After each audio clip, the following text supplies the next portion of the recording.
May powerful stain-away enzymes na malupit sa dunit mancha. At di masakit sa kamay. Isang labalang yan. Hello, pahinga! Hello, pride for blue. ACS. Maulan man, no worries na amoy kulog ang damit. Charm, Fabcon. Bangong kumakabloom. Tanggal amoy kulog sa bango ng charm. Kaya gamit ko, Charm Fabcon with Bloom Fresh technology. Kills 99.9% of kulob-causing bacteria. May aroma burst pa of thousands of flowers and berries. Ang sampay sa loob, no amoy kulob. Bangong kumakabloom sa charm. Charm Fabcon. ACS. Hello, Washi! Laundry day na naman! Yay! Anong meron? Mancha ng chocolate, Oh. putik, may libag pa! Kaya natin yan! With Pride Washing Machine Detergent, may triple stain-away formula. Tanggal ang makapit, madikit, at malupit na dumit mancha. Kaya easy-easy ang labada. Mula noon hanggang ngayon! All you need is pride. All you need is pride. ACS. Tanggaling-galing mo! Smart dishwashing paste ko! Pritong ulam na masebo, plato o kaldero. Tanggaling for everyday. Ganyan, pag smart ang dishwashing paste, may double tanggaling formula. Tanggal ang sebo, tanggal ang bakterya. Pahit para walang bahid. Linis fantastic sa metal at plastic na barakuta. Tanggaling-galing mo! Smart dishwashing paste. ACS. May nagbago. May arte? May budget? Akala nyo lang yon. So solid. White rose papaya. Wow. White rose. White rose papaya. Wow. White rose. White rose papaya. May glow up with white rose papaya. White Rose Papaya. May puti power times 2 kasi may papaya at niacinamide. May shea butter and tea tree oil pa. Kutis sulit ang glow May up. glow up with white rose papaya. White Rose Papaya. Kutis sulit ang glow up. ACS. Galalala Fabcon. Galalala Fabcon. Ang bango ng sampayan. Tara na magsayawan. Calefabcon, amoy nakaka-joyful. Sa lahat ng bagay, simula pa lang, siguraduhing max protection na. Kasi pag kulang ang proteksyon, baka madaling masira. Sa ngipin, dapat may max protection din. Max sa alaga ng Unique Toothpaste. With Max Protect Formula, helps stop cavities before they start, while keeping breath fresh. Try Unique Maximum Fluoride Protection. Para max alaga, max protektado. ACS. Galalala Fabcon. Galalala Fabcon. Ang bango ng sampayan. Tara na magsayawan. Calefabcon, amoy nakaka-joyful. Galalala Fabcon. Galalala Fabcon. Ang bango ng sampayan. Tara na magsayawan. Calefabcon, amoy nakaka-joyful.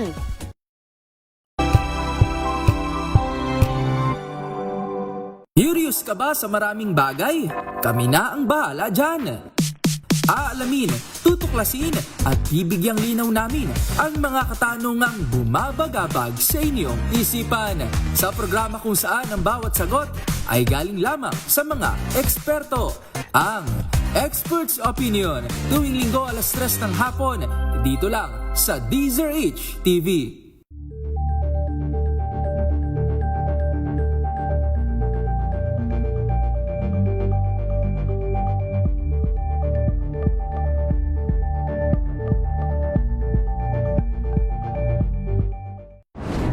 Kung good vibes ang hanap mo, dito ka na sa sigurado. Mula sa mga istoryang nagbibigay ng inspirasyon hanggang sa mga kwentong may dalang solusyon. Mga balitang pampagaan, pakiramdam at pampaganda ng araw. Hindi lang ba sa good news, kundi the better news. Mula Lunes hanggang Biyernes, 1:00 ng tanghali sa DZRH TV.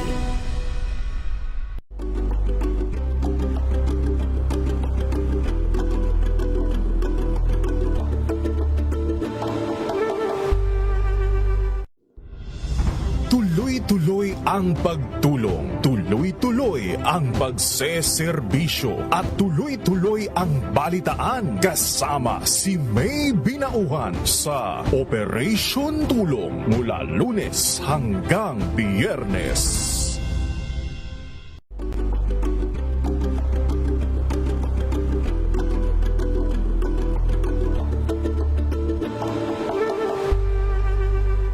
Maagang balitaan, maagang usapan sa mga issue at balita kasama si Kuya Angelo Palmones sa Magandang Umaga Pilipinas mula Lunes hanggang Biyernes.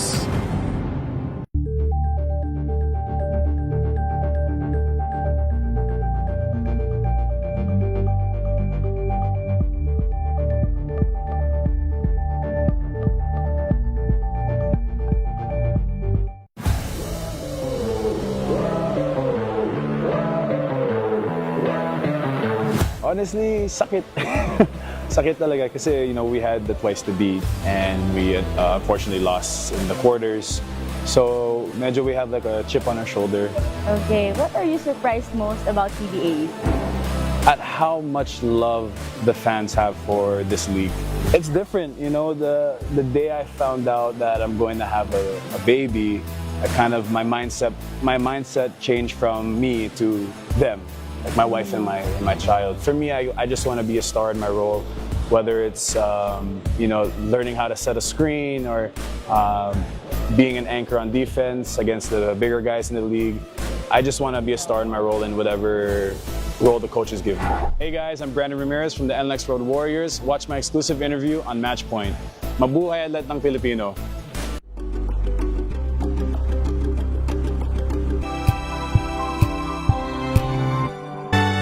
Kauna-unahan sa Pilipinas.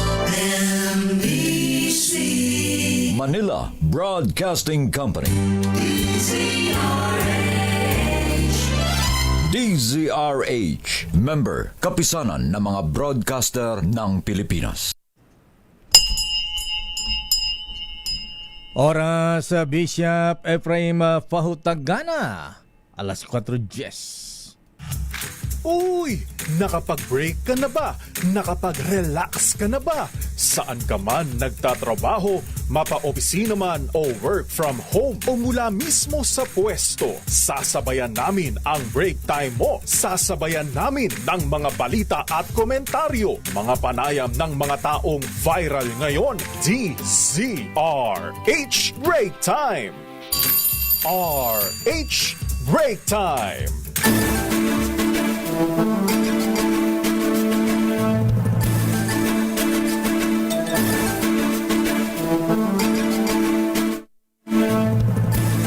Magandang hapon, Pilipinas.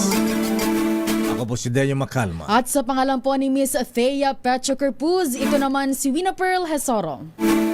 At narito ang headlines na ating balita ngayong araw ng Huwebes, 2 ng buwan ng Hulyo. Philippine National Police naka-full alert status pa rin dito sa Metro Manila. Pero heightened alert ibinaba na sa iba pang bahagi ng bansa. Ikatlong araw ng rally ng INC isinagawa ngayon sa Liwasang Bonifacio sa Maynila. Militar at pulisya walang nakitang banta sa seguridad sa rally makasapi ng Iglesia ni Cristo. Seguridad naman sa loob at pasilidad ng Senado pinatitiyak para sa impeachment trial ni Vice President Sara Duterte sa Lunes. House Prosecution Team handa na sa technicalities at procedural matters ng depensa. Mga estudyante at mga guro sa isang eskwelahan sa Quezon City sinakmal ng sindak sa fake news na pag-atake. Pagdadala ng mga armas at bomb threat sa mga eskwelahan, papatawan ng mabigat na parusa ayon sa Department of Education. Mga manggagawa naman sa Calabarzon at Central Luzon hiniling na maisama sila sa aumento sa sweldo. Away mag-asawa naman sa Lucena City na uwi sa pananaga. Mrs. Tinaga ni Mister, naputol ang kanyang kanang kamay. Aray ko po. At potensyal naman na super typhoon na sa labas ng Philippine Area of Responsibility, bantay sarado ng Pag-asa. At ngayon sa detalye ng ating mga balita. Naka-full alert status pa rin ang Philippine National Police dito sa Metro Manila sa kabila ng paglipat ng rally na makasapi na Iglesia ni Cristo mula EDSA patungo naman sa Liwasang Bonifacio sa Manila. Subalit ang kay PNP acting spokesman na Colonel Allen Ray Co, nakababa na lamang sa heightened alert ang PNP sa iba pang mga lugar. Huwag nito ay pinatututukan pa rin ni PNP Chief General Jose Melencio Nartates Jr. Ang kahabaan naman ng EDSA lalo na ang People Power Monument. Inatasan ni Nartates ang NCRP at Quezon City Police na mag-deploy ng mga taon sa mga lugar na maaaring pagdarausan ng mga lightning rallies. Samantala, umapela naman si Nartates sa Iglesia ni Cristo na igalang ang edisyon ng Quezon City LGU na bawiin ang permit para sana sa ikatlong araw ng kanilang protesta. Kaugnay niya, nasa full alert pa rin ang NCR Police Office para sa rally ng mga kasapi ng Iglesia ni Cristo sa Liwasang Bonifacio sa Maynila. Sa ilalim ng naturang alert status, lahat ng units at personnel ay inuutusan na manatiling handa sa pagtugon sa anumang sitwasyon. Inactivate na din ang support forces upang masigurong epektibong operasyon lalo na sa mga hindi inaasahang insidente. Nagpasya ang mga rallyista na ituloy ang pagtitipon sa Liwasang Bonifacio matapos bawiin ng Quezon City Local Government ang permit na ma-extend ang kanilang pagkilos sa EDSA. Hanggang kaninang tanghali ay umabot na sa halos 8,600 ang crowd estimate sa Liwasang Bonifacio batay sa pagtaya ng NDRMO ng Manila LGU. Dahil ang nabanggit na lugar ay tinuturing na Freedom Park, hindi na kailangan pang mag-request ng permit ang mga organizer sa pamahalang lokal para magsagawa ng rally. Pareho namang pinawi ng Department of National Defense at PNP ang pangambang baka may seryosong bantang nakikita ang kanilang hanay kaugnay sa malakihang rally ng Iglesia ni Cristo. Ito ay matapos magdeklara ng pinakamataas na full alert status ang PNP. Gayon din ang red alert status sa NCR units ng AFP. Ayon kay Colonel Allen Ray Co, spokesperson ng PNP, pangkaraniwan na ang deklarasyon ng full alert kapag may malalaking mga rally. Narito si Colonel Allen Co. Kailangan po maging ready ang ating kapulisan to handle any situation. Ito po yung contingency plan natin and part of our security protocols in protecting the country. Sa panig naman ng militar, nilinaw ni Defense Secretary Gibo Teodoro na routine lang ang red alert at indikasyon ng patuloy na koordinasyon ng AFP at PNP. Narito naman si Defense Secretary Gibo Teodoro. Ang AFP ay support lamang sa PNP pangalagaan yung katahimikan. That's normal and routinary. Halos 1,000 na taga Batangas ang nagtungo rin sa Liwasang Bonifacio bilang suporta sa rally ng Iglesia ni Cristo. Nagkilos protesta ang mga constituent ni Batangas 1st District Representative Leandro Leviste, bitbit ang mga placard na may panawagang sugpuin ang korupsyon na ikulong ang mga kurapa. Ayon sa grupo, parang sindikato na ang gobyerno na nakikinabang sa kaban ng bayan habang naghihirap ang sambayanang Pilipino. Kung sino pa nila ang naglalantad ng katiwalian na sila pa ang kinakasuhan at binubulasalan. Pakinggan po natin si Batangas 1st District Representative Leandro Leviste. Siya sa ating bansa. At muli, para malinaw po, narito po tayo ngayon sa Liwasang Bonifacio kasama ang mahigit 1,000 mga Batanggenyo mula sa iba't ibang mga pinanggagalingan at baka total po mga 5,000 na ng ating mga kababayan mula sa iba't ibang mga probinsya na nakikiisa sa panawagan ng transparency and accountability for a better democracy, at lahat po ay inaaanyayahan na makiisa sa mga pagtitipon sa mga susunod pang mga araw, dahil hindi po lang ito laban ng iilan, ito po ay laban ng lahat ng mga Pilipino. Para kay Leviste, maaaring magtagal pa ang kilos protesta siliwasan na lalo't hindi na kailangan ng permit para magtipon na tipon dito. Selyado na ang lahat ng gates ng Malacanang. Simula na isagawa ang biglaang kilos protesta ng Iglesia ni Cristo sa EDSA People Power Monument. Ito naman ang sinabi ni Police General Arnold Santiago ng Manila Police District nang tanungin sa posibilidad na may humalong ibang grupo sa INC rally sa Liwasang Bonifacio. Ayon kay General Santiago, may sapat na police deployment sa paligid ng Malacanang at tuloy naman ang pagpapadala ng suporta ng PNP at NCRPO. Pero ngayon, wala naman silang namomonitor na ibang grupo na maaring makihalo sa pagtitipon sa Freedom Park sa Loton, Manila. Nato si General Arnold Santiago. Certify na po natin at silyado naman po lang lahat ng gates sa Malacanang magmula pa po nung nag-umpisa doon sa EDSA.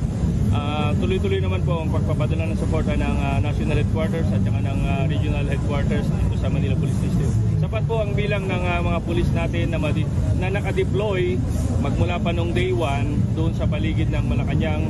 At tinutulungan pa rin po tayo ng National Headquarters at Regional Headquarters para naman po doon sa pagbabantay dito sa mga kapatid natin sa ANC, lalo na po doon sa mga pagpaparadahan nila ng mga sasakyan. Tuloy naman po ang intelligence gathering at pagbabalidate po ng ating mga intelligence operatives from the national level hanggang dito sa Manila Police District. May mga tao po tayo na nagbabalidate, nagre-revalidate, nag-ascertain kung anong level of information yung mga nagsisirculate po sa atin sa paligid niya. Samantala, todo ang paghahanda ng Senado sa seguridad sa labas at loob para sa impeachment trial ni Vice President Sara Duterte na magsisimula sa araw ng Lunes, July 6, 2026. Pinangunahan ni Senate President Sherwin Gatchalian ang isang Interagency Security Coordinating Conference upang matiyak ang seguridad sa loob at labas ng Senado na inaasahang dadagsain sa araw ng Lunes. Kabilang sa mga pinulong ni SP Gatchalian ang Office of the Sergeant at Arms o OSAA ng Senado at Kamara de Representantes, maging ang mga opisyal at kinatawan ng National Intelligence Coordinating Agency o NICA, Armed Forces of the Philippines, Philippine National Police at iba pang ahensya. Sa pagtaya ay aabuti ng hanggang 7 buwan ng impeachment trial kay VP Sara dahil 62 trial days ang hiningi ng prosecution habang 30 days naman sa panig ng depensa.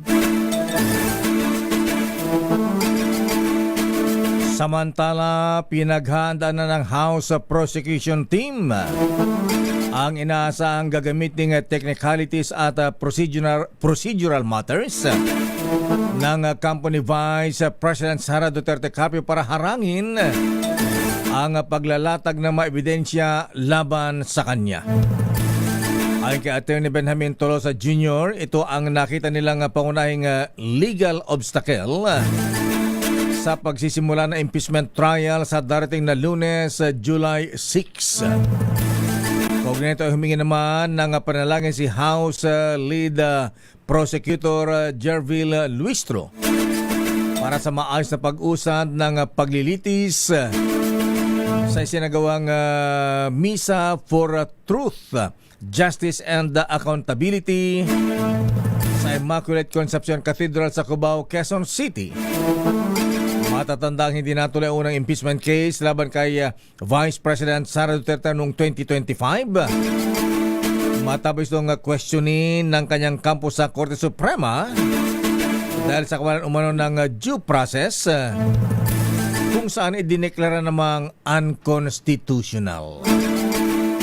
Samantala, nakatanggap ang Office of the Vice President ng unmodified opinion mula sa Commission on Audit o COA para sa kanilang financial operations para sa taong 2025. Ito nang ika-4 na sunod na taon na nakuha ito ng tanggapan sa ilalim ng pamumuno ni Vice President Sara Duterte. Sa 2025 Annual Audit Report ng COA na ibinahagi ng OVP, sinabi ng mga auditor na patas at maayos na nailatag ng OVP ang kanilang financial statements alinsunod sa mga umiiral na accounting rules at financial reporting standards. Ibinibigay ng COA ang unmodified opinion kapag ang isang ahensya ng pamahalaan ay napatunayang sumusunod sa tamang proseso at walang nakikitang malaking irregulalidad sa paghawak ng pondo. Inilabas ng OVP ang ulat ng audit ilang araw bago ang nakatakdang pag-uumpisa ng impeachment trial laban kay Vice President Sara Duterte sa Lunes, July 6, 2026. Babalikan natin ang ilang pang detalye ng ating mga balita. Ako mga kuyang, mga classmates ha, yung pagdadala ng armas at bomb threat sa mga eskwelahan, papatawan na mabigat na parusa ng Department of Education.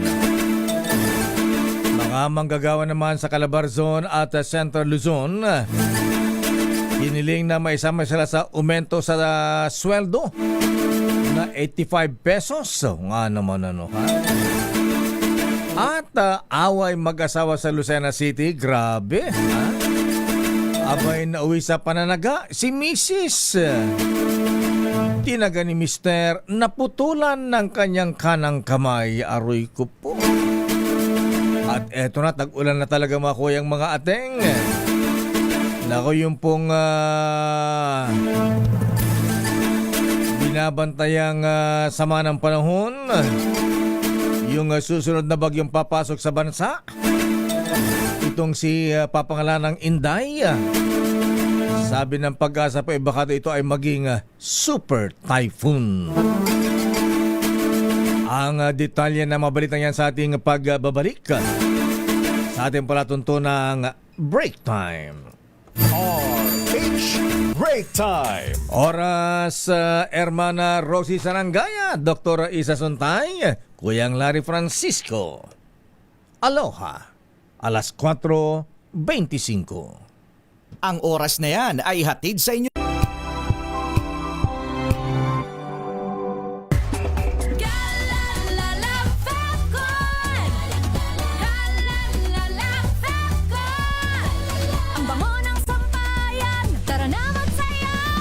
Fabcon, amoy nakaka-joyful! Sa puso ng kalikasan, natatangi ang prutas ng mangosteen.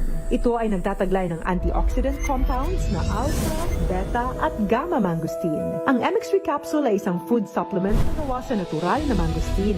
Ito ay tested and proven to help avoid knee joint pain discomfort para iwas-iwas sa sakit with long-term supplementation 2 capsules daily. MX3 capsule, tunay, natural at original.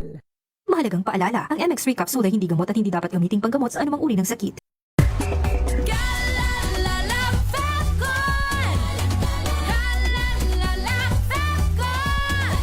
Ang bango ng sampayan, tara na magsayawan! Calafabcon, amoy nakaka-joyful!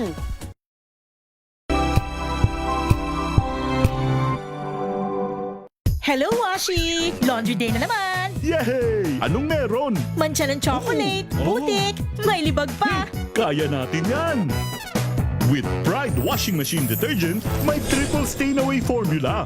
Tanggal ang makapit, madikit, at malupit na dumit-mancha.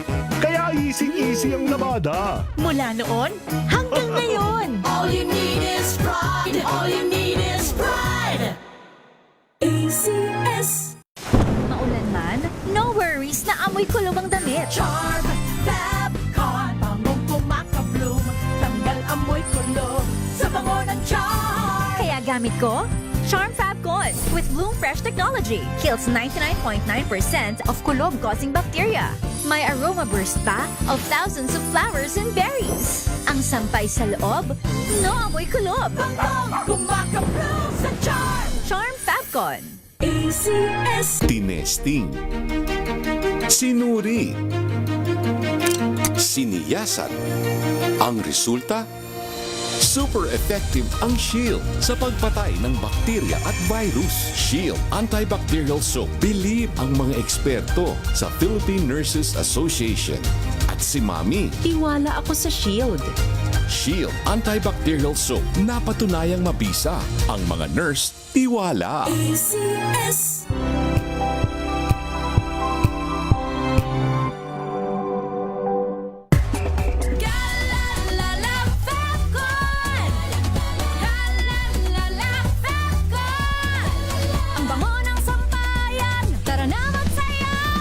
Calefabton, amoy nakaka-joyful.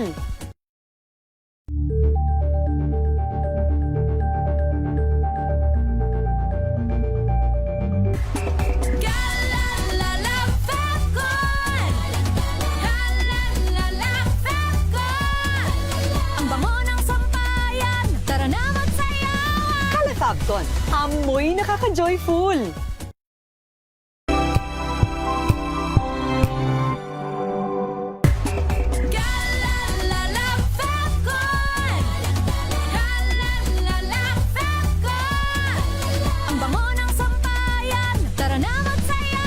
Calefabton, amoy nakaka-joyful.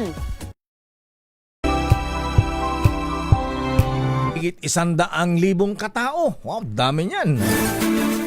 Kampo naman ni dating House Speaker Martin Romualdez. Nababahala sa plano ng ombudsman na gawing testigo laban sa kanya si dating DPWH Secretary Manny Bonoan. Samantala, dalawang congressman. Congressman Noel Rivera ng Tarlac at party list Congressman Jojo Ang iniimbestigahan na rin ng ombudsman. Ito ba may kinalaman din sa flood control scandal? At CIDG handang mga aresto ng dagdag na government officials. Sarap na ikinakasang plunder case laban naman kay Senator Marcoleta. At epekto ng online game sa karahasan ng mga kabataan. Pinaiimbestiga naman ni Senate President Sherwin Gatchalian.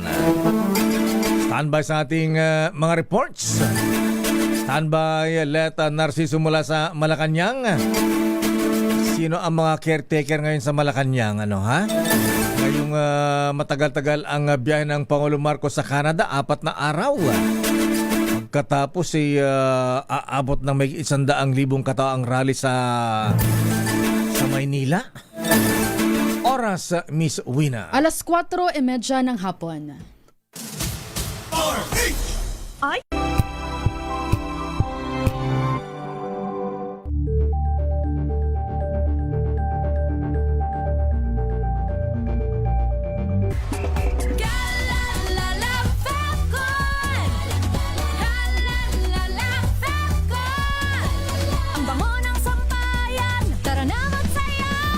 Calefabton, amoy nakaka-joyful.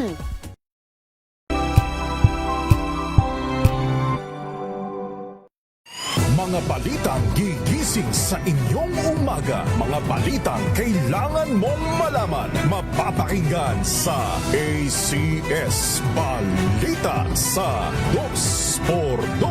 Kasama sina Anthony Taberna at Jerry Baha. Lunes hanggang Biyernes.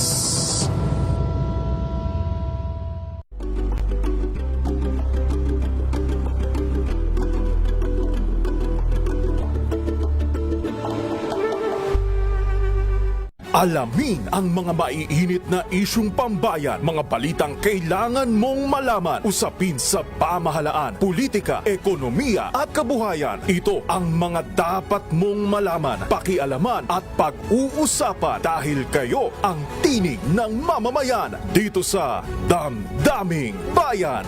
Live sa DZRH Radio, DZRH TV at DZRH Digital. Kasama sina Lakay, Deo Macalma at Elaine Apit. Araw-araw, Lunes hanggang Biyernes. Damdaming Bayan.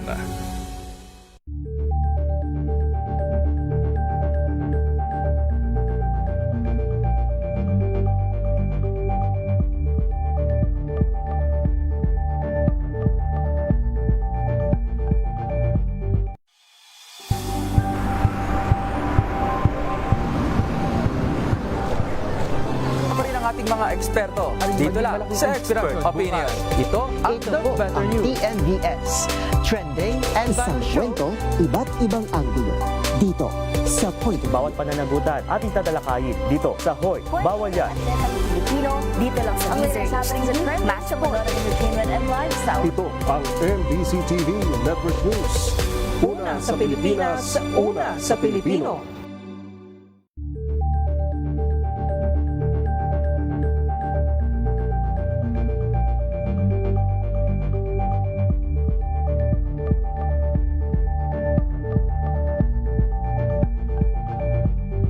Tumunog na ang gandingan para sa kalikasan. Ang itinanghal bilang Best AM Radio Program Host ay si Cesar Chavez para sa special on Saturday ng DZRH.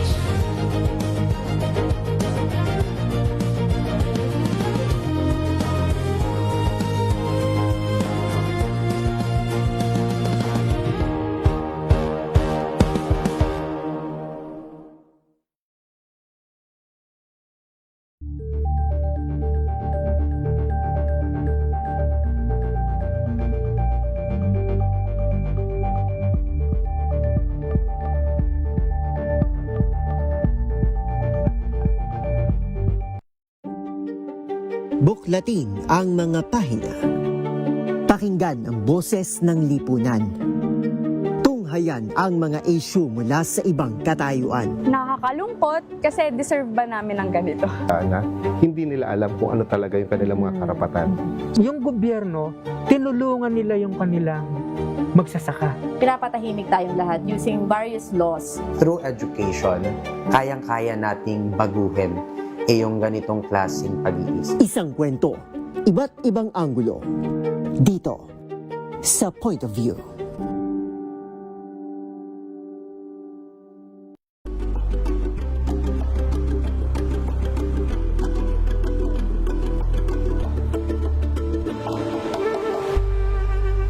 Tambalang Anthony Taberna at Jerry Baha ang gigising sa inyong umaga dahil lalatay ang humahagupit na diskusyon at komentaryo Lunes hanggang Biyernes sa 2x2.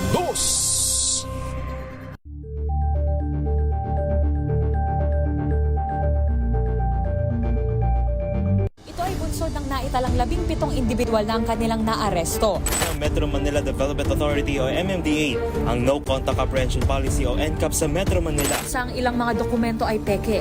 Hindi rin legal ang employment na ipinangako sa kanila. Sa mata ng batas, mananagot ang sangkot at may sala. Dahil sa bawat paglabag, may karampatang parusa. Alamin ang mga pananagutan sa likod ng mga bawal. Dito sa Hoy, Bawal Yan, tuwing Sabado, alas 11:30 ng umaga. Dito lang sa DZRH TV.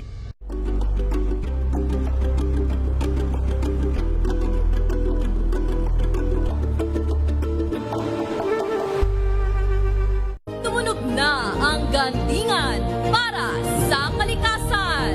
Ang nagkamit ng parangal bilang Best News Anchor ay walang iba kundi si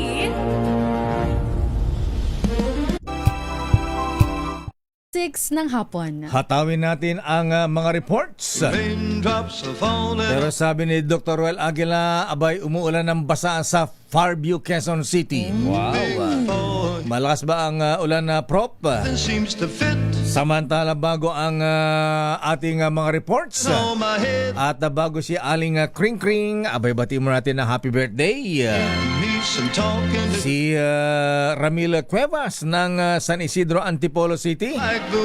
Mula kay Kapitan Rex Cayano ba? Papainom daw ng Emperador. At advance happy birthday kay Jerry Baha. O yan. Oy, Kuya Bernard Peralta, happy birthday. Binabati ka ni Ariel at ganoon din happy birthday kay Vic De Leon Lima at Sherwin Alfaro. At advance happy birthday kay Kuyang JM Puno ng Bureau of Customs. ba tayo dyan? Samantala, eto na, bago ang mga reports, alamin mo natin ang tatawagan ni Kring Kring sa ating Kring Kring Panalo Promo. Kring Kring. Makinig maigi! Ito na ang chance mo na manalo ng instant 500 pesos kapag narinig mo na ang mahiwagang Kring Kring. Tignan mo na ang iyong cellphone, baka ikaw na ang susunod naming winner sa Kring Kring Panalo Malakas sa telepono. Paano sumali? Bisitahin ang Facebook page ng DZRH, fill up pa ng Google Sheet na nakapin sa DZRH FB page at hintayin ang aming tawag sa telepono. Kring-kring na! Dahil malapit na ang ating anniversary, Miss Wina, abay umuulan pa rin ng biyaya. Ayan. At katulad nito, eto, bibigyan ni Kring Kring ng panalo. Ang winner nating sino siya? Magandang hapon, Ma'am Mary Jane Soriano ng Dasmariñas, Cavite. Taga Cavite. Ate Mary Jane. Mary Jane. Ayun. Ayan. Kumusta? Di ba umuulan dyan sa Cavite? Hindi po. Hindi. Ayan. Pauulanin namin ng biyaya. Ayan. Ang tanong namin, Mary Jane, ayan, ano ang himpilan ng radyo na magse-celebrate ng 87th anniversary sa July 15? Ito ang kauna-unang himpi. Ang galing mo talaga, ate. Hindi ka pa pinapatapos lakay, ha? Alam niya na ang sagot, ha? Hindi pa tapos yung tanong ko, may sagot na kaagad. Dahil adelantado ka, ate, may premyo ka. Congratulations, ate Mary Jane Soriano ng Dasmariñas sa Cavite. Samantala, alamin natin ang detalye ng ating mga balita. Report mula sa Malacanang, Administrasyon Marcos porsigidong maiparamdam sa mga Pilipino ang paglago na ekonomiya. Ang tagal naman, Mr. President. Dapat noong pa, kahapon pa. Ayan. Dapat, kailan ba siya naupo? 2022. Ayan. Dapat 4 years ago pa, Mr. President. Ayan. Totoo na ba ito, ha? Baka mamaya sinasabing lumago pero hindi naman ramdam ni Juan de la Cruz. Arrest number 14, Let Narciso mula sa Malacanang. Let please come in. Lakay Wina, binigyang din Executive Secretary Ralph Recto na hindi lang titulo ang upper middle income country status ng Pilipinas. Paliwanag ng kalihim, nangangahulugan ito na mas lumalago ang ekonomiya, mas dumarami ang trabahong nalilika, mas lumalaki ang kita ng mga kababayan at mas maraming investors ang nagtitiwala sa bansa. Pero hindi natapos ang trabaho sa pagkamit ng upper middle income status.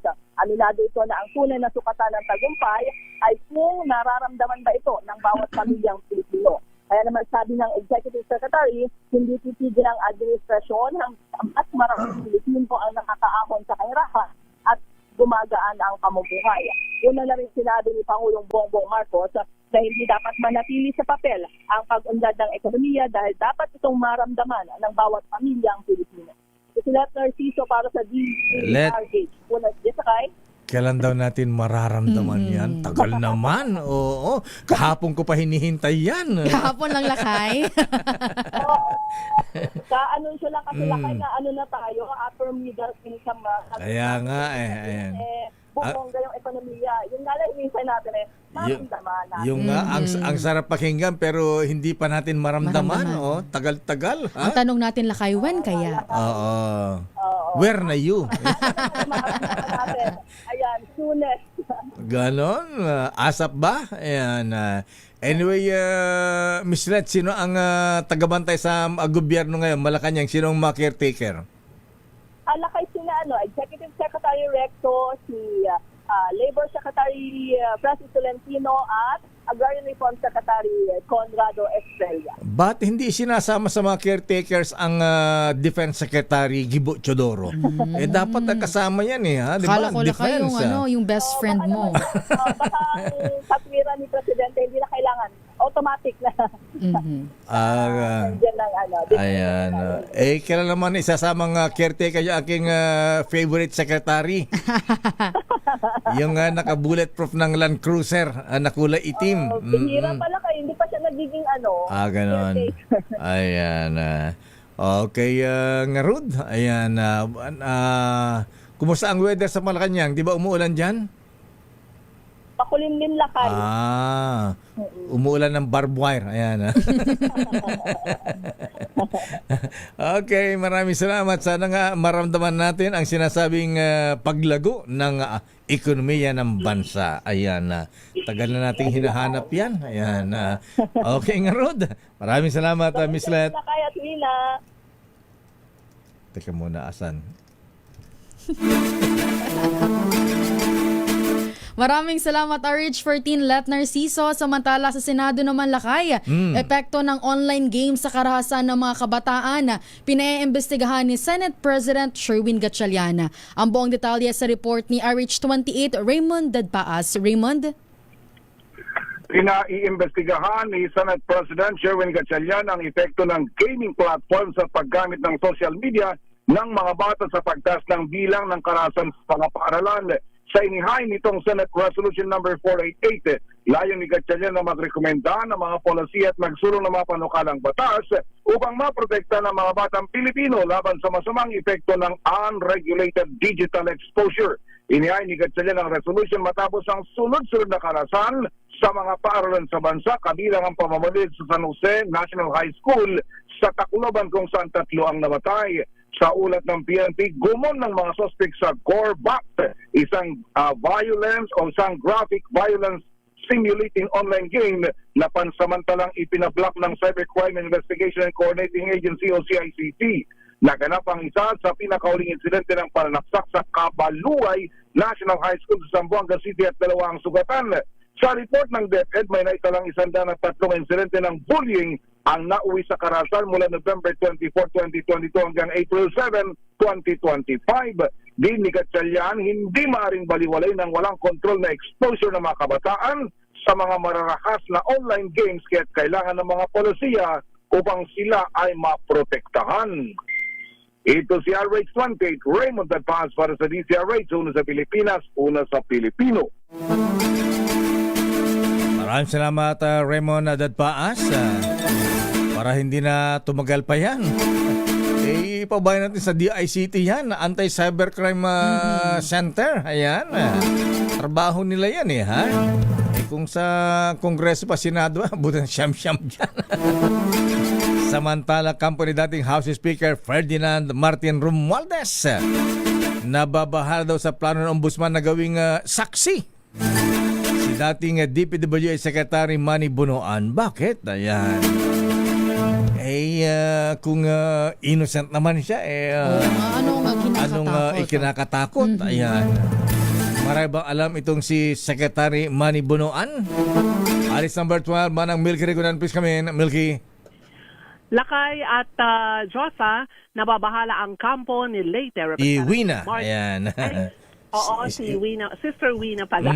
Nababahala ang kampo ni late Representative Martin Romualdez sa sinabi ng Office of the Ombudsman. Natetestigo si dating DPWH Secretary Manuel Bonoan laban sa dating House Speaker. Ito ay kaugnay na umunoy pagkakasangkot sa flood control scandal bukod sa iba pang mga mababatas. Ang kay Attorney Ade Fajardo, Legal Counsel at tagapagsalita ni Romualdez, may tuturing si Bonoan na most polluted, very biased at not the least guilty source na mga impormasyon. Sabi ni Fajardo, hindi man lang nabanggit noon ni Bonoan si Romualdez kahit na sa kanyang isinumiting testimonya sa Independent Commission for Infrastructure o ICI. Napagtataka ayon kay Fajardo na ituturing na ngayon si Bonoan na state witness at magsasalita laban kay Romualdez.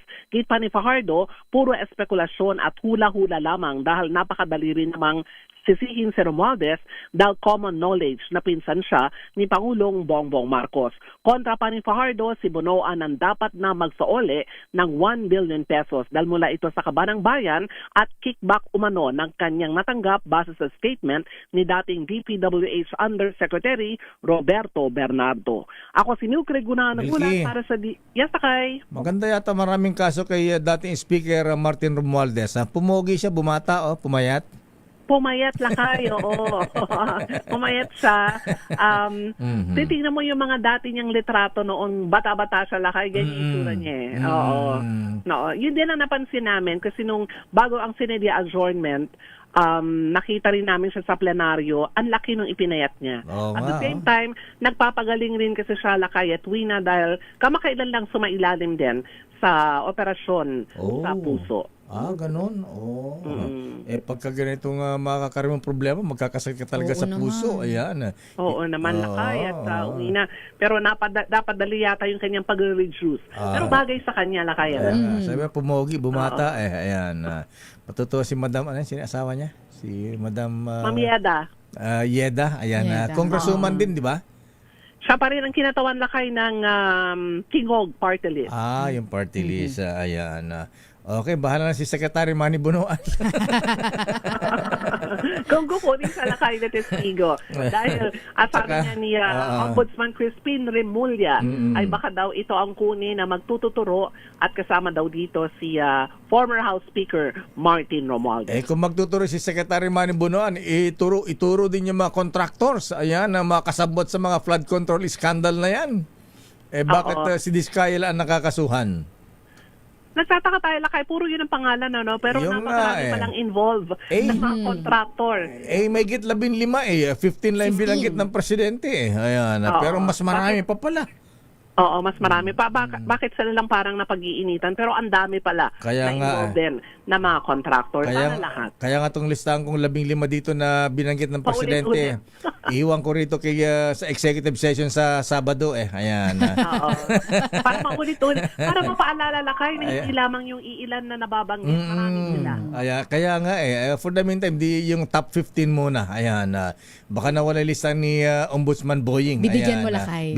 Mag-iwan ako kay Malu. Ayan. Para ma-discuss nila sa executive session sa Sabado. Ayan. Okay ba? Marami mag-aabang na naman yan. Magandang hapon lakay at Wina. Ako si Milk Reguna nagulat para sa DZRH. Una sa Pilipinas, una sa Pilipino. Maraming salamat naman ang Milky mula kay Giselle. Samantala, INC rally posibleng dagsain ng higit 100,000 na katao. At 3 pang Freedom Park sa Maynila maaaring irekomenda ng MPD. Totoo ba ito? Ayan. Alamin natin lakay. Saan magagali ang 100,000? Diba lakay yung second day nga nilang rally sa EDSA. Doon sa permit nila ang nakalagay din ay 100,000 din ang tinatayang pupunta. Ganun ba? Sige. Yan. Ang detalye sa report ni RH15, Giselle Ricafort. Giselle? Posibleng pumalo sa 100,000 katao Wina yung bumuho sa kilos protesta ng Iglesia ni Cristo sa Liwasang Bonifacio sa Maynila. Ayon kay Brigadier General Arnold Santiago, ang District Director ng Manila Police District, hindi inaalis ng kapulisan yung posibilidad sa serye ng INC rally. Pero ngayong araw, nasa 10,000 hanggang 15,000 lang muna ang tinatayang dadalo. Batay na rin sa kanilang koordinasyon sa mga organizers. Sakali namang lumagpas yung crowd estimate, sinabi ni Santiago, lalawakan daw ng MPD yung kanilang security coverage mula dito sa Liwasang Bonifacio. Maaari rin nilang imungkahin sa INC community gamitin yung 3 pang Freedom Park dito sa kabisera, kabilang na yung Plaza Miranda, Plaza Dilao at Plaza Moriones. Sinabi ni Santiago na sa ngayon, Liwasang Bonifacio pa lamang ang okupado ng mga reliyista at mas organisado daw yung pagkilos ngayon dahil na rin sa koordinasyon nito sa lokal na pamahalaan. Patuloy niya ang pagkalap ng impormasyon ng kanilang intel upang mapigilan o hindi na maulit yung nangyaring kaguluhan sa Mendiola Rally noong September 21. Pakinggan natin ang direktora. Pwedeng mangyari yun, pero doon sa initial pag-uusap namin kahapon ng mga organizer, mga 10 to 15 lang muna ngayong araw. Lumagpas, mag-extend kami siguro heading to Luneta. Pero bawal papalamig sa sa seat of power. Papalayo kung mag-extend. Saka may mga pa namang tatlong freedom parks available sa sakali. Pwede namin i-suggest ito na organize. Sa Plaza Dilao, Plaza Moriones sa Tondo at saka yung Plaza Miran. Ito pa lang ang occupied ngayon. Ito lang muna ang initial sa usapan ng organize. Sa organize ngayon kasi bago sila dumating dito, nakausap na nila ang local government units. Sa tala ng Manila DRMMO hanggang kaninang alauna ng hapon, halos 9,000 na yung crowd estimate o bumuhos na mga individual dito sa pagtitipon ng Iglesia ni Cristo sa Liwasang Bonifacio. Ilan, Giselle? Lakay? Ilan ang crowd estimate? 8,700 lakay, halos Okay. 9,000 yung kanilang crowd estimate. Mas mataas yan lakay kung ikukumpara naman sa numero na inilabas ng Manila Police District na nasa mahigit 1,700 kung hindi ako nagkakamali o halos 2,000 lamang. Okay, maraming salamat, Giselle. Ito si Giselle Ricofort para sa DZRH, una sa Pilipinas, una sa Pilipino. Batay sa crowd estimate ng Manila Police District, Miss Giselle, kung sinasabi na marilista na 8,200 sila, parang binaliktad. Ayan. Yung 8,000 lakay as of 12. Ito namang bilang natin ngayon na ito na ang as of 4 p.m. Ganon. 2,800 daw ang crowd estimate ng MPD ayon kay Noche Kakas. Noche, please come in. Noche. Yes, lakay at Wena Pearl, may mga mangilan pa rin dumarating na Iglesia ni Cristo members dito sa Liwasang Bonifacio sa lungsod ng Maynila. Pero sa datos na inilabas ng Manila Police District lakay, as of 4 p.m. nasa 2,800 ang kanilang crowd estimate na present ngayon dito sa rally. Ang ilan naman lakay na mataan natin sa Jones Bridge, naglalakad na pauwi sa kanilang probinsya. Bitbit ang kanilang kagamitan. Ito yung napag-alaman natin lakay na nag-overnight sa EDSA kahapon na lumipat dito sa Liwasang Bonifacio. Patuloy ang programa ng ilang miyembro ng INC. Panawagan nila ang We Are One. Suporta nila ito na kaya sa kay Senator Rodante Marcoleta. Ang ilan naman dito naglatag na ng sapin para umupo sa harapan ng malaking stage dito sa Loton Post Office. Mabagal na ang usad ng mga sasakyan galing ng Santa Cruz hanggang pagbaba ng MacArthur Bridge. Apektado rin lakay sa daloy ng traffic itong papuntang Espanya Boulevard, maging ang galing ng Espanya Boulevard going to Manila City Hall. Dahil ito sa mga naglalakad at maging itong mga nakaparadang sasakyan sa gilid ng kalsada. May mga nagmamando rin naman ng daloy ng traffic na mga INC members. So yan ang sitwasyon, medyo umaambon-ambon ng kaunti. At sana umasa itong mga members na hindi umulan dito sa Liwasang Bonifacio. RH27, Noche Kakas, DZRH, una sa Pilipinas, una sa Pilipino. Maraming salamat, Noche Kakas. Naku, Miss Wina, abay pinigil ang lipad na isang eroplano ng PAL patungo ng Hong Kong. Bakit? Bakit, Sherwin? Aris number 6, Sherwin Alfaro, please come in. Kaya na-delay ng halos may 6 na oras yung itong paglipad ng isang eroplano ng Philippine Airlines matapos na itigil ang takbo sa taxiway kaninang umaga. Nagtataksi na, nasa runway na siya? Palabas na lakay ng runway. Naturang nandun na sa runway, bumababa yung mga pasahero? Lakay, palipad sana ito patungong Hong Kong. Itong PR flight PR300 na inihinto ang eroplano sa taxiway at pinaba ng eroplano ang mga pasahero at inunload ang mga bagahe sa cargo nito. Ito'y matapos makatanggap umano ang Philippine Airlines ng bomb threat sa naturang flight na isang Airbus 321 na dapat ay lumipad kaninang alas 7:50 ng umaga. Gayunpaman ay nagkaroon ng security sweeping sa naturang eroplano ang PNP Aviation Security Group at matapos ang masinsin na inspeksyon ang para Saan daw nako ang bomb threat, Sherwin? Itinawag sa telepono, email, text, paano? Lakay, hindi pa dinidisclose ang Philippine Airlines kung paano nila natanggap yung pagbabanta dun sa naturang flight. Subalit dun sa masingsing ginawang screening sa mga bagahe, lalo na ng mga pasahero, ay wala namang nakita na anumang uri ng pampasabog sa naturang eroplano. Kaya Lakay, matapos nung screening, 1:50 kanina, binigyan na ng clearance na lumipad yung eroplano at kaninang 4:00 lamang ay lumand na ito o naglanding na ito sa Hong Kong. So far, patuloy ang investigasyon ng PNP Aviation Security Group at ng NAIA Security kaugnay nga dito sa tinanggap na pagbabanta ng Philippine Airlines sa naturang lipad ng eroplano na naging sanhi ng napakahabang delay sa mga pasahero na dapat nakalipad kanina pang umaga.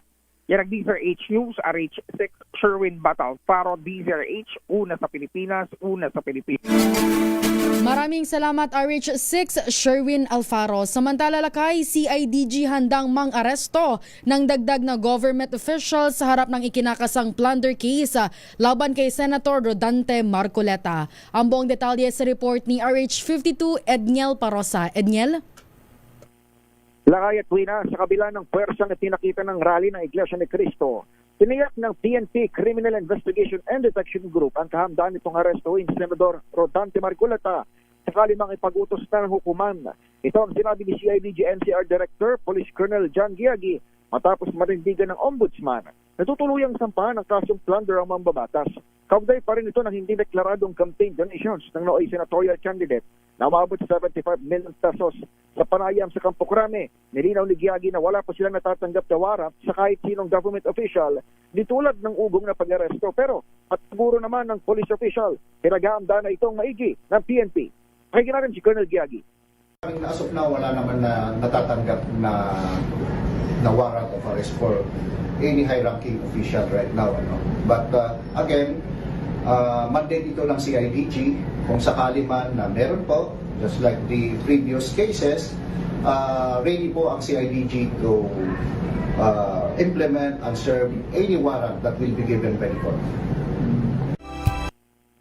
Takas mula sa protective custody ng Senado, si Senator Ronald De La Rosa na may warrant of arrest mula sa International Criminal Court. Habang si Marcoleta naman ay suportado ng libo-libong INC members na nagsagawa pa nga ng nasa 3 araw ng rally para lamang magpahayag ng pakikiisa sa nabanggit na senador. Ako si Edniel Parrosa, nag-uulat para sa DZRH. Una sa Pilipinas, una sa Pilipino. Maraming salamat, Edniel Parosa. Naku, hindi pala safe si Senator Marcoleta. Samantala, Department of Justice nagsagawa na ng case build-up para sa pagtakas naman ni Senator Bato de la Rosa sa Senado noong Mayo. Tina Nolasco, please come in. Tina. Wala si Tina? Meron na kaya, Chida. Manila girl. Lakay Beo, umarangkada na nga ang case build-up ng Department of Justice Panel of Prosecutors. Kaugnay ng kontrobersyal na pagtakas sa Senado ni Senator Ronald Bato de la Rosa upang iwasan ng warrant of arrest na inisyu ng International Criminal Court o ICC. Sa press briefing sa DOJ ngayong araw, kinumpirma ni Yusek Ian Dato na layo ng akbang na matukoy ang pananagutan sa batas ng mga individual na posibleng nagkanlong, nagmaniobra o tumulong sa mabilis na pag-alis ng senador sa Senado. Bilang bahagi ng pagdulong ng investigasyon, ibinahagi ng opisyal ang mga unang hakbang na isinagawa ng kanilang binuong team. Kabilang dito ang ocular inspection sa Senado noong June 30 upang siyasatin ang mga posibleng dinaanan ng senador at ang paghingi ng kopya ng CCTV footage at iba pang mga mahalagang materyales mula sa pamunuan ng Senado na maaaring magsilbing ebidensya. Inamin naman ni Yusek Dato na sa kasalukuyan ay hindi pa pinal ang hawak nilang mga ebidensya at patuloy pa rin ang kanilang pangangalap ng mga karagdagang impormasyon. Ito si RH19 na Nolasco ng DZRH, una sa Pilipinas, una sa Pilipino.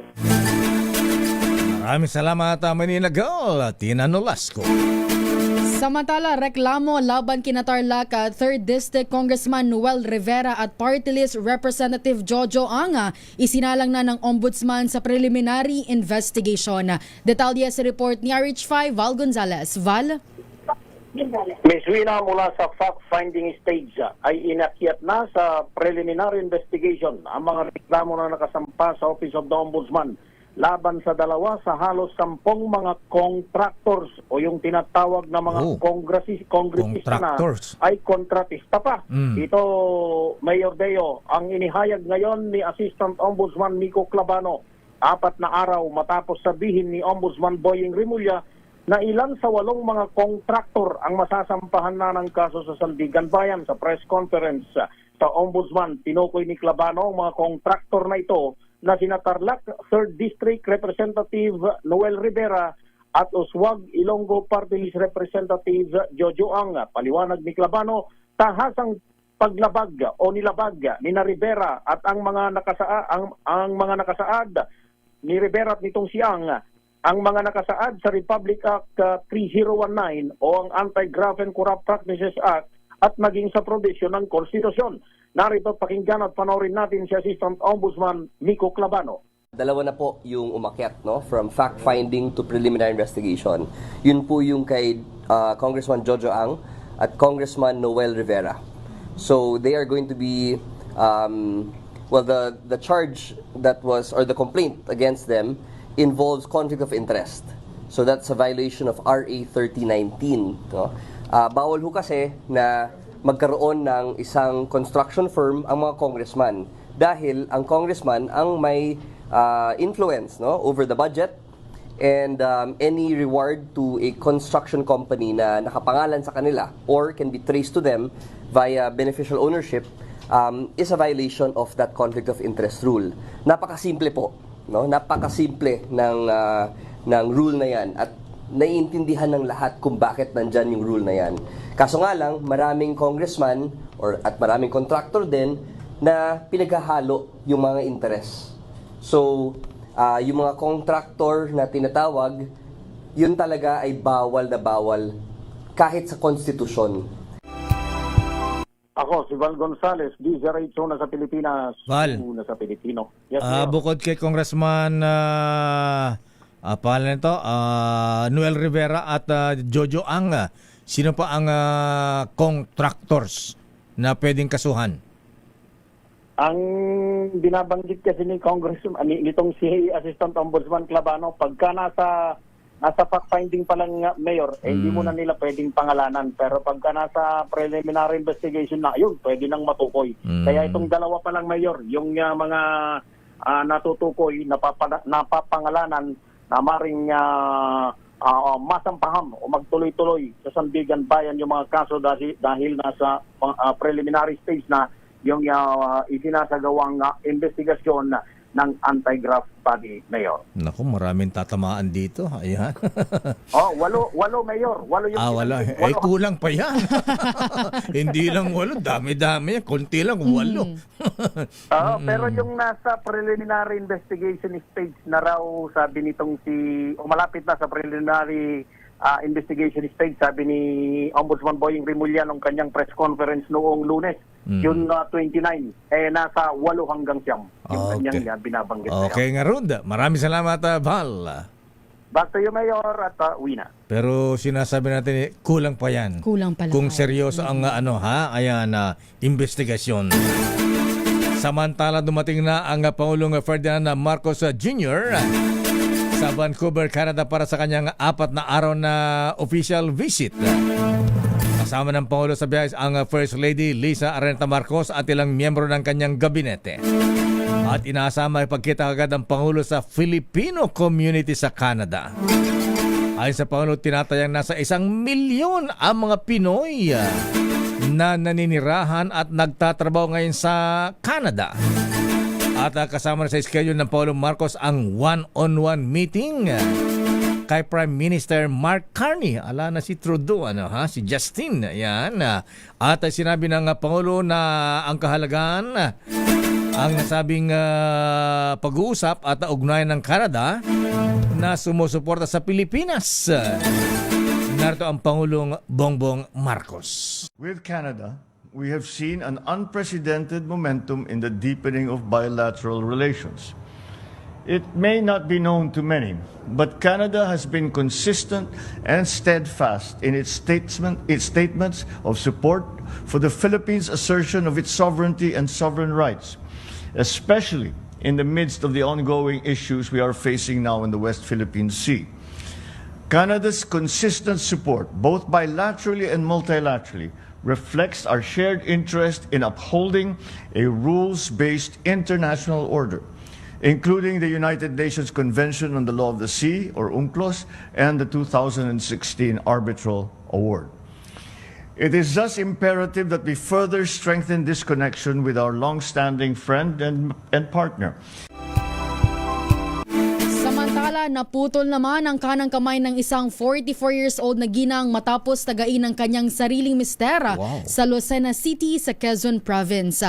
Batay sa investigasyon ng pulisya, matinding selos dahil may iba ng kinalolokohan ng lalaki ang kanyang misis kaya't bumunot na ito ng itaka. Mabilis na isinugod sa pinakamalapit na pagamutan ng ginang para mabigyan ng karampatang lunas dahil sa tinamong taga ng itaka. Kasalukuyan ang nagsasagawa ng manhunt operation ng mga otoridad ng Lucena City Police Force upang madakip ang tumakas na sospek.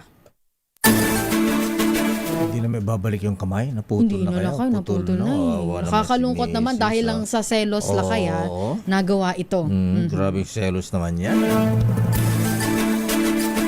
At ayon sa ating business correspondent Mr. Michael Ismaygay, magkano na kay? Nagsara ang palitan sa dolyar ngayon. Aba, tumatag ng konti ang piso. Kahapon ay 61.62 ang palitan. Ngayon, Mr. Michael Ismaygay nagsara sa 61 pesos and 56 centavos. Ba? Tumatag ng 6 centavos.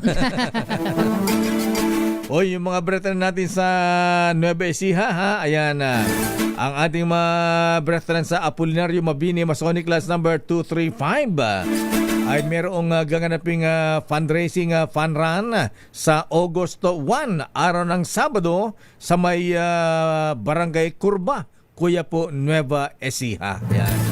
Agosto 1 po yan. Ito ay may temang takbuhin, adhikain, layunin. At sabi nito, bawah hakbang mahalaga. Yan. Go, go, go mga brethren. At yan nakabuhan natin palatunto ng break time. Ako po si Deo Macalma. At sa pangalan po ni Miss Thea Petrocarpuz, ito naman po si Wino Pearl Hesoro.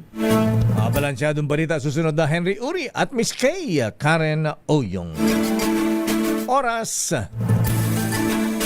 alas 5:09. This time check is brought to you by ACS Manufacturing.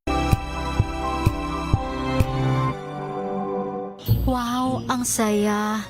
Isang barangay na labada, puro